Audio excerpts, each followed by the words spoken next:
Saan nabigay ng 100. Comelec? Ayun, nagkakagulo yung mga botante namin, hindi nila makita yung pangalan nila, hindi nila mabasa. Kami din dito, hirap din kaling basahin, hindi basahin. Ang ibig niyo po sabihin, malabo yung pagka-print. Wala po yung pagka-print.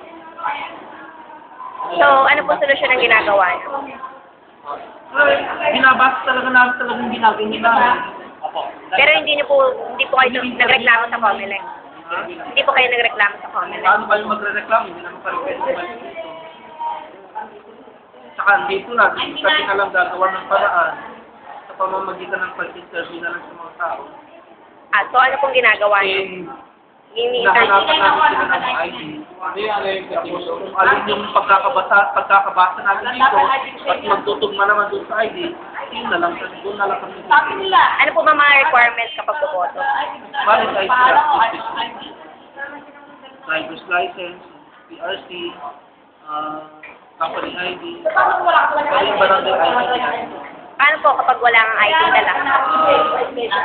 Basta ini-interview namin sila, at okay naman sa interview, i-interview na pa yan. Ano pa pong mga problems yun lang? Listahan, wala akong listahan na binigyan ng Comelec, bawat media po, bawat folder, wala. Kaya sinulat na lang namin sa listahan yung mga pangalan ng sarili. Hindi po sila nagbigay ng listahan.